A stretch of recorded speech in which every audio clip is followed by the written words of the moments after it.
जब उस एक पार्टनर के साथ में उसको कुछ ऐसा मिलेगा जो कि वहां पर चीट करके मिलने वाला है, उससे ज्यादा कुछ मिल रहा होगा, तो वो चीट नहीं करेगा।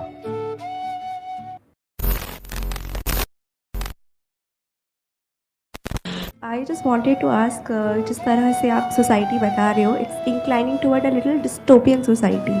How much it's difficult to acknowledge कि the partner you are looking for is the right partner, because it's easy to get in, easy to get out. इंसान का जो बेसिक नेचर है ना, फिर चाहे वो मेल हो चाहे फीमेल हो, वो ऐसा नहीं है कि एक ही पार्टनर के साथ में पूरी लाइफ रहता चला जाएगा या रहती चली जाएगी। क्या होता है, एक रिलेशनशिप से हमें कुछ मिलता है और कुछ सैक्रिफाइस करना पड़ता है।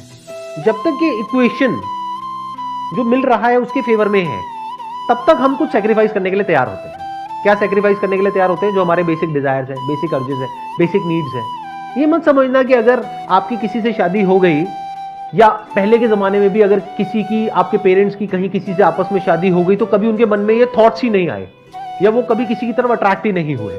अट्रैक्शन इज नॉर्मल, ऐसे थॉट्स आना इज ऑल्सो नॉर्मल। कभी ये मत समझने लग जाना कि ऐसे थॉट्स ही नहीं आएंगे आपके माइंड में या सामने वाले के माइंड में। बट सवाल ये उठता है, कौन वो स्टेप उठाएगा और कौन नहीं उठाएगा। अगर दोनों करियर के पीछे दीवाने हैं, तो दोनों की प्रायोरिटी क्या है? करियर। रिलेशनशिप तो है ही नहीं, सेकेंडरी है। बट अगर दोनों अच्छे दोस्त हैं, तो उनकी प्रायोरिटी कुछ और हो गई। वो हो गई कि हमें साथ में टाइम स्पेंड करना है। अब सारी इक्वेशन बदल गई।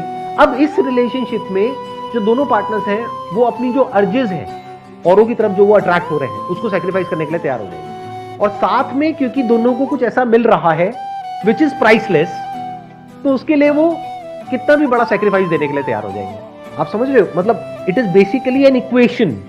ऐसा कभी भी नहीं था कि अट्रैक्शन नहीं था।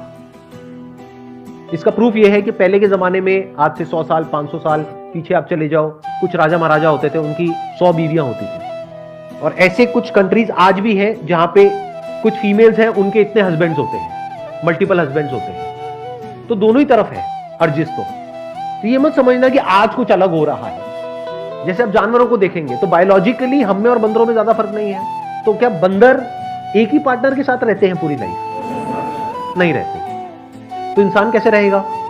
जब उस एक पार्टनर के साथ में उसको कुछ ऐसा मिलेगा जो कि वहां पर चीट करके मिलने वाला है, उससे ज्यादा कुछ मिल रहा होगा, तो वो चीट नहीं करेगा।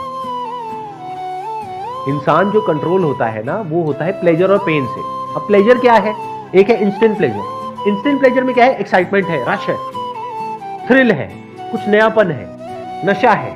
ये सब क्या है? Instant pleasure. तो इसको क्यों सेक्रीफाइस करेगा एक इंसान, और कब करेगा? जब उसको समझ आएगा कि प्लेजर क्या होता है और हैप्पीनेस क्या होती है। अब उसको ये सब समझने की जरूरत भी नहीं है, एक इंसान फील कर लेता है। बहुत लोग हैं वो साइकोलॉजिकली इतनी मेरी बातों को समझ नहीं पाएंगे, बट वो एक अच्छी रिलेशनशिप में है और वो चीट नहीं कर